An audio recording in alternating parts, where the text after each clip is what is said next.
This is Eric from Wisdom Heart with Astrology for Awakening, where we look at the current astrological aspects and weather, and we discern the archetypal energies as guides, as mentors, as teachers who are inviting us into a particular Dharma door, a Dharma gate, an awakening pathway. And that's a particularly important image for today as we talk about Venus squared Pluto, called Beauty and the Beast, the face of glory and the tantric embrace. So Venus is the goddess of beauty. She is the archetype of beauty. And remember that an archetype transcends form. In a sense, it's the source, it's an energetic source from which particular patterns of expression, particular flavors of consciousness become manifest. And so Venus is the essence of beauty beyond any particular expression, and from her all beautiful forms originate. You know, the planet itself has been around the world extolled and wondered at as a jewel-like diamond in the night sky. It's a point in that way, a point of this diamond light from which all the expressions of the beautiful arise and proliferate. The permutations expand more and more. The details shift and change. And in the human psyche, we can see Venus as that impulse, the erotic impulse, the aesthetic impulse, the attunement to harmony, to grace, and to pleasure. Now, Pluto is quite different. He is the Dark Lord, the Darth Vader of the underworld. He's the ruler of the world of the dead. And he is the richest of the gods because all of the jewels of the earth are buried and hidden in his underworld domain. He's considered to be the Lord of Death, but also the energy of rebirth. So he has this very paradoxical and transformative quality. In the human psyche, Pluto is the impulse towards destruction of the outer world, self-destruction, and also of regeneration. When these two are working generatively together, harmoniously together, these two impulses, it becomes a transformational possibility where the identity is deconstructed in service of a rebirth or a regeneration of wisdom and love and presence. Pluto brings us into contact within the psyche of our most primal energies, of sex, of death, of deep, intense feelings and emotions. So when these two, the beauty and the beast, are in active conversation, they're in an active aspect, there is a possibility of a deep and initiatory, and that's an important word in this context, an initiatory experience that deconstructs or destroys our socially conditioned vision of ourself as nice and lovely, that deconstructs our socially conditioned ways of loving, of relating, and of our standards for what is socially beautiful. So there's this tension between beauty and the beast. And that's, through literature and through movies, becomes a very familiar dynamic. One is extolled and honored, that's the beauty, and one is reviled. But both spiritually are within us. Both are within us. There's a beautiful cultural symbol of this kind of dynamic that is from the art world, from art history. thinking of Beauty and the Beast, I immediately thought of the Fauves, the movement of the Fauves. This means the beasts.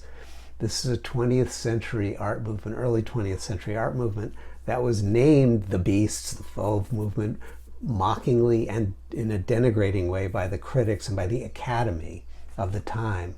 Now, the most famous member of that, the most enduring, most famous member of that art movement is Henri Matisse, whose work now is considered to be gentle, beautiful, just so soft and lovely. But at the time, it was the beast. And it was his way of working with colors and paints was considered like uncivilized. That's the beast image. And certainly not conforming to the standards of the Academy. Now, this is what artists do, right? That they are always doing and enacting this ritual of death and rebirth in terms of what is art and what is the beautiful. Whether we look in paintings or in music and film and dance, in literature, the movement is one that moves the ball forward in terms of widening our perception of where we can see the beautiful, where we can hear the beautiful, where we can discover the beautiful, expanding our embrace of the Venusian archetype as she proliferates and awakens us to places, forms, and expressions that maybe once were culturally considered ugly and degraded, even horrible, and we can find the beauty in them. This, of course, also relates to our inner process, and we'll get to that. Now, right now, they're in a square aspect, an intense 90-degree aspect, which has a margin or rough, tense, conflictual kind of quality. And so it makes that conversation a bit combative, because Venus, of course, prefers a gentler tone, a more civilized discourse. And especially this is true because Venus is in her home sign of Libra, which accentuates the qualities of balance, right? The scales of decorum, even of diplomacy and of social grace. But Pluto, quite different, does not abide with these niceties. Pluto is the energy that wants to rip the mask off, that wants to cut to the chase, that wants to name, even shine a light on the elephant in the room, takes no pleasure and has no interest in small talk. How's the weather? I don't care. I want to get down and talk about the nitty-gritty, dark, unacceptable but necessary conversation that nobody wants to have. That's the Plutonian impulse. So there's a tension there, and the tension is highlighted in the square. And we see this tension, we'll start outwardly in our interpersonal lives. We want to maybe tiptoe around the difficult. But that's the Venusian impulse to kind of smooth over, and the Plutonian one is to go, no, we must go there.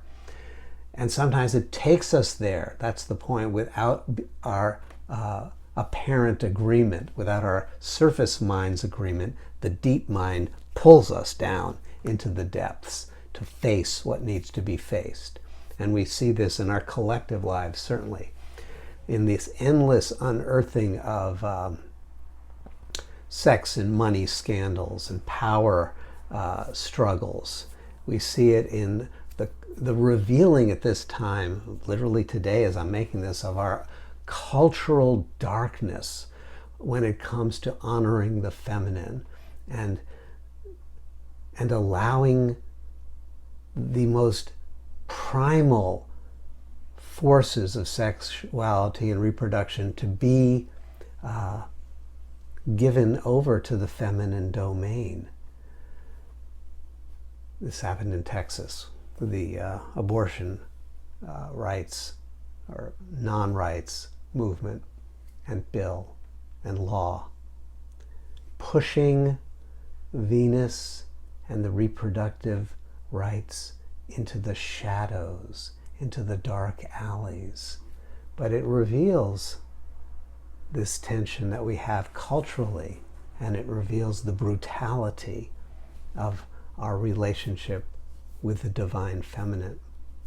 But this also plays out in our own psyches as a tension between keeping things looking good. Remember Saturday Night Live, you look marvelous? And which is a surface view, and the impulse to face the shadow, to face the disowned and buried parts of our psyche, of our underworld. And there's an old story that describes this relationship between Venus and Pluto and the possibilities of awakening that their conversation offers us. And it's called The Face of Glory. And it says, once upon a yogi time, there was a pregnant tiger. And this tiger was not only pregnant, she was ill.